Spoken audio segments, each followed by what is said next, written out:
முருககுமார் side பிரைட்டா தெரியும், அப்பதான் தெரியும். டாக்டர் வெங்கடேஷ் சரவணகுமார் அவர்கள் யோகியை பார்க்காமல் பக்தி செலுத்துகின்ற இன்றைய பக்தர்களை பக்தியில் விஞ்சி நிற்கிறார் என பேச வருகின்றார் டாக்டர் அவர்கள். ஒரு சாட்சி அவரை இந்த நோட்டீஸ் போடும்போது அவர் டாக்டர் இல்லை, இன்னைக்கு பேச விட்டு அவர் டாக்டரேட் பட்டம் வாங்கிட்டார். யோகி ராம் சுரத்குமார், யோகி ராம் சுரத்குமார், யோகி ராம் சுரத்குமார், ஜெய குருராயா.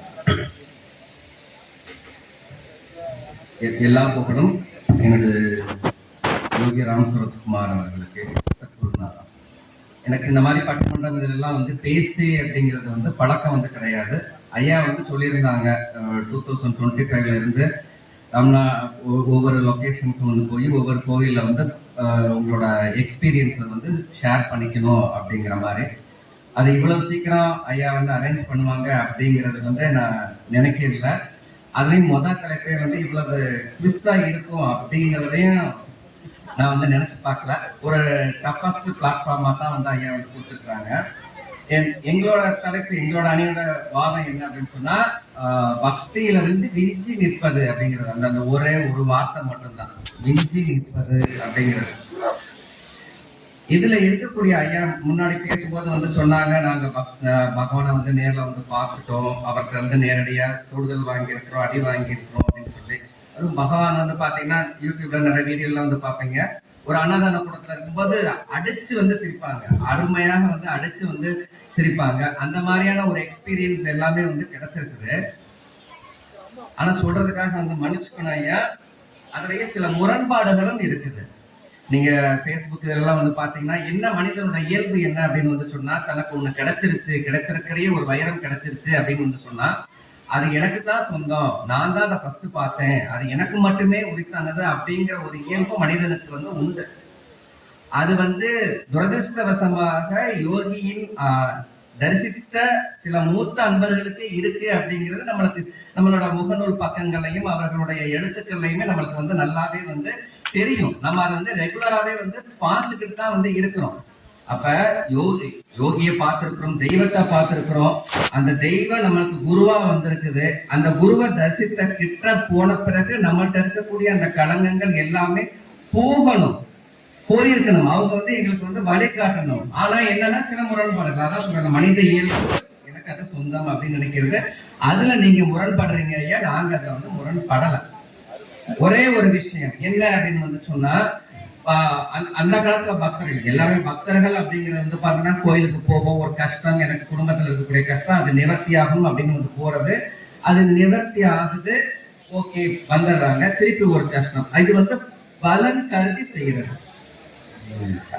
எங்களோட பக்தி அப்படிங்கிறது நாங்க பகவானை பார்க்கலாம், எந்த விதமான நேரடியான அனுபவங்கள் அவரோட பேச்சு நாங்க கேட்கல, தொடுதல் கிடைக்கல, அடி வாங்கல, எதுவுமே பண்ணல, அவரோட சேர்ந்து சாப்பிடல.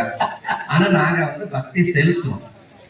அப்ப இதுல நாங்க என்ன நினைக்கிறோம், தாழ்மையா தான் சொல்றேன், நாங்க விஞ்சி நிற்கிறோம் அப்படின்னு நாங்க நினைக்கிறோம். இந்த ஒரு விஷயத்துல நாங்க விஞ்சி நிற்கிறோம் அப்படின்னு நான் நினைக்கிறேன். இதுல என்ன அப்படின்னு சொன்னா, நம்ம பிறந்திருக்கக்கூடிய இந்த காலகட்டம் அப்படிங்கிறது கலிகாலம். கலிகாலத்துல தர்மம் அப்படிங்கிறது சுத்தமா கிடையாது. பரீட்சித் மகாராஜா காலத்துலதான் களி ஆரம்பிக்குது. அப்பயே தர்மம் அப்படிங்கிற பசுக்கு 3 காலு கிடையாது அப்படின்னு சொல்றாங்க. அப்ப ஒத்த காலில் தான் தர்மம் நின்றுகிட்டு இருந்திருக்குன்னு சொல்லியிருக்கிறாங்க. இப்ப களி பிறந்து 5000 வருஷம் 5500 வருஷம் ஆயிருக்குங்கிறாங்க. இப்பயே நம்மளுக்கு தெரியுது, கலியோட உச்சகட்டம் அப்படிங்கிறது பெற்ற தாய் தன் குழந்தையை கொள்ளுவாங்கிறது ஆரம்பிக்குது. நம்ம பாக்குறோமா இல்லையா? பணம் மட்டுமே பெரிதாக இருக்கும் அப்படிங்கிறது. இது மாதிரி எவ்வளவோ விஷயங்கள் இருக்குது. இந்த காலகட்டத்துல நம்மளோட மனசுக்குள்ள இருக்கக்கூடிய கலங்கங்களை போக்கி மறுபடியும் நம்ம பிறந்து இந்த பிறவி சூழலை நம்ம சிக்கக்கூடாது அப்படிங்கிற ஒரு உணர்வை யோகி பார்க்காமலேயே எங்களுக்கு கொடுத்திருக்கிறாரு.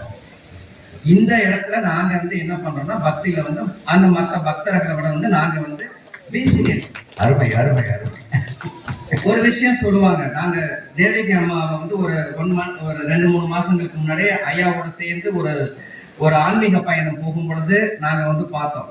அம்மா ஒரு விஷயம் சொன்னாங்க, டிவோட்டி அண்ட் டிசைபிள் அப்படின்னு ஒரு விஷயத்த சொன்னாங்க. அதாவது பக்தர்கள் மாணவர்கள் அப்படிங்கிறது, டிசைபிள் மாணவர்கள் அப்படிங்கிறது.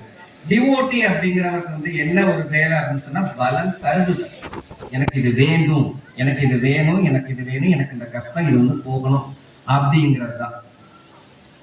டிசைபிள் அப்படிங்கிறது யாருன்னா குருவோட பேச்ச கேட்குது. எதுவும் குருட்ட வாயை திறந்து பேசுறது கிடையாது, கேட்கறது கிடையாது. குரு என்ன சொல்றாரோ அதை அப்படியே வந்து ஃபாலோ பண்றது. ஐயா கூட சொன்னாங்க, குருட்டினை நீக்கும் குருவினை கொள்ளார், குருட்டினை நீக்கா குருவினை கொள்வர், குருடும் குருடும் சேர்ந்து குருட்டாட்டம் போட்டு குருடும் குருடும் குளிவிழுமாறே அப்படின்னு வந்து சொன்னாங்க. இந்த இடத்துல நாங்க குருவை தேர்ந்தெடுக்கல, எங்களை குரு தேர்ந்தெடுத்திருக்கிறாங்க. எங்களை குரு தேர்ந்தெடுத்திருக்கிறாரு. அதுல நாங்க வந்து என்ன பண்றோம்னா கொஞ்சம் தனிப்பட்டு நாங்க வந்து கொஞ்சம் விஞ்சி நிற்கிறோம் ஐயா. சரிங்களா? இப்ப எங்களுக்கு ஒரு குழப்பம் இருக்குது. நம்ம பகவானை பாக்குறதுக்கு முன்னாடி இப்ப ஒரு வயசுனா ஒரு 50 வயசு 45 வயசுனா நிறைய தவறுகள் பண்ணியிருக்கோம் போன ஜென்மத்துல. அதுக்கு முந்தின ஜென்மங்கள்ல நாங்க என்ன தப்பு பண்ணோம் அப்படிங்கிறது எனக்கு தெரியாது. ஆனா என்னோட கர்ம பலனை நான் கண்டிப்பாக அனுபவிச்சே தீரணும். நிறைய தப்புக்கள் பண்ணியிருக்கேன். அப்ப பகவான் எங்களை ஏற்றுக்குவாரா மாட்டாரா அப்படிங்கிற நிறைய குழப்பங்கள் இருக்குது. பகவான்கிட்ட நம்ம நேரடியா போய் கேட்கிறோம்.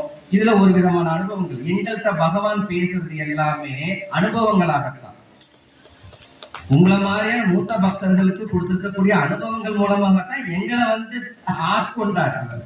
சரிங்களா? வேற ஒண்ணும் கிடையாது. தேவி அம்மா ஒரு விஷயம் வந்து சொல்றாங்க, ஒரு மாம்பழம் மரவட்ட கதை அப்படிங்கிறது உங்களுக்கு வந்து எல்லாருக்கும் தெரியும் நினைக்கிறேன். அதை கொஞ்சம் ஷார்ட்டா சொல்லிடுறேன். ஒரு மாம்பழம் அது பகவானுக்கு செஞ்சு கொடுக்கலாம்னு நினைக்கிறாங்க. அதுக்குள்ள மழை பெய்யுது. அடுத்த நாள் அவங்க வாக்கிங் போகும்போது பாக்குறாங்க அந்த மாம்பழம் வந்து ஒரு சேரு சகரியமான இடத்துல இருக்குது. அது ஒரு குரங்கு வேற கடிச்சிட்டு கீழே போட்டிருக்குது. அழுக்கா இருக்குது. இந்த பங்கஸ் எல்லாம் இருக்குது. ஒரு மரவட்டம் வேற அதுல இருந்து ஏறி வந்து போயிருக்குது. அம்மா வந்து பாக்குறாங்க, நேற்று இந்த மாம்பழம் இப்படி இருந்தது அப்படின்னு சொல்லிட்டு. இதுக்கு முன்னாடி ஒரு இன்சிடென்ட் சொல்றாங்க. ஒரு ஃபாரினர் வந்து அம்மாட்ட வந்து லெட்டர் எழுதி வந்து கேட்டிருக்கிறாங்க, பகவானுக்கு லெட்டர் எழுதி, நாங்க பல பிறவிகள பலவிதமான தவறுகள் செஞ்சிருக்கோம், எங்களை வந்து பகவான் ஏற்றுக்குவாரா, இதுல இருந்து எப்படி நாங்க வெளியில வர்றது அப்படின்னு சொல்லிட்டு. அப்ப அம்மா சுவாமி வாக்கிங் போகும்போது அதை பாக்குறாங்க. பகவான் கரெக்டா அம்மாவோட பேரை சொல்லி அந்த பழத்தை வந்து எடுக்க சொல்றாங்க. அம்மா பயப்படுறாங்க, இதை நம்மளுக்கு சாப்பிட சொல்ல போறாரு போல இருக்கு அப்படின்னு சொல்லி அதுக்குள்ள அவரை கழுவி கொடுக்கலாம் நினைக்கும் போது வேண்டாம் அப்படின்னு சொல்லி வாங்கிட்டு கத்தியை மட்டும் எடுத்துட்டு வர சொல்றாங்க. அந்த மாம்பழத்தை ஊற்றி பாக்குறாங்க. அதுல ஒரே ஒரு பகுதி நல்ல மஞ்சள் படுத்து இருக்குது. அந்த ஒரு பகுதியை மட்டும் எடுத்து அவர் வந்து சாப்பிட வந்து கொடுக்குறாரு அம்மாக்கு. அவ்வளவு தித்திப்பாக இருக்குது அப்படின்னு வந்து சொல்றாங்க. நல்லா பார்த்துக்கோங்க, சேருல விழுந்திருக்குது, குரங்கு கடிச்சிட்டு போட்டது, ஒரு மரவட்டை அதுல வந்து ஏறி இருக்குது, இவ்வளவு பங்கஸ் வேற இருக்குது. அதுல இருக்கக்கூடிய ஒரு சிறு பகுதி, அந்த சிறு பகுதியை பகவான் எடுத்து கொடுக்குறாங்க அம்மாக்கு. அது வந்து அவ்வளவு தேவாமிர்தம் இருக்குது. இதுதான் எங்களுக்கு கொடுத்துருக்கக்கூடிய ஒரு செய்தி. என்ன, நீ எந்த ஜென்மத்துல எவ்வளவு தப்புக்கள் பண்ணி எவ்வளவு கீழான நிலைமையில இருந்தாலும் நீ செஞ்ச ஒரு சிறு நல்ல காரியம் நான் ஏத்துக்குவேன் அப்படின்னு எங்களுக்கு பகவான் வந்து கொடுத்துருக்கிறாரு. அதுல நாங்க வந்து நெஞ்சு நிற்கிறோம். அடுத்து வந்து பாத்தீங்க அப்படின்னு வந்து சொன்னா யங்ஸ்டர்ஸ் அப்படிங்கிற நாங்களாம் வந்து பார்க்கல. இப்ப ஐயா மூலமாகவே வந்து பாத்தீங்கன்னா போன வருஷம் உலகம் ஃபுல்லா பகவானோட நாம வந்து 24 hours சேன் பண்ணணும் அப்படிங்கிறத வந்து அரேஞ்ச் பண்ணாங்க. ஃபுல்லா இப்ப இருக்கக்கூடிய மாடர்னைஸ்டு டூல்ஸ் மூலமாக 24 hours பகவானோட நாமம் யோகிராம் சூரத்குமார், யோகிராம் சூரத்குமார், யோகிராம் சூரத்குமார், ஜெயகுரு ராயா அப்படிங்கிறது ஒழிச்சுக்கிட்டே இருந்தது. இது இந்த காலகட்டத்துல பகவான கொஞ்சமும் தரிசிக்காத பக்தர்கள் அவங்களா ஏற்பாடு செஞ்சது. இப்படி எங்களை வந்து ஆட்கொண்டிருக்கிறார். இது மாதிரி நிறைய விஷயங்கள் நம்ம வந்து சொல்லலாம். இப்ப இந்த கூட்டத்துல வந்திருக்கக்கூடிய பக்தர்களே பாருங்க, எத்தனை பேர் பகவானை வந்து நேர்ல பார்த்திருக்கிறீங்க? இல்ல நேர்ல பார்க்காதவங்க மட்டும் சும்மா கை தூக்குங்க.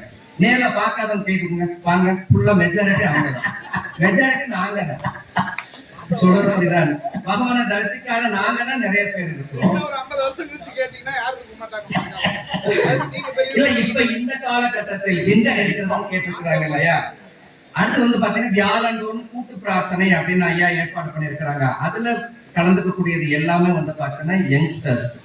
இன்னொன்னு நாம எண்ணிக்கை அப்படிங்கிறது அவ்வளவு சின்ன சின்ன குழந்தைங்க. வியாழக்கிழமை அந்த கூட்டு பிரார்த்தனையில யோகிராம் சூரத்குமார், யோகிராம் சூரத்குமார், யோகிராம் சூரத்குமார், ஜெயகுரு ராயான்னு சொல்றது சின்ன குழந்தைங்க. அந்த சின்ன குழந்தைங்களுக்கு என்ன அனுபவம் கிடைச்சிருக்கும், அதுங்களுக்கு என்ன வேண்டுதல் இருந்திருக்கும், எனக்கு எக்ஸாம்ல பாஸ் ஆகணும்னு இருந்திருக்குமா, இல்லாட்டி நான் பக்கத்து சீட்டு ஃப்ரெண்டோட அதிகமான, அப்படி கிடையாது.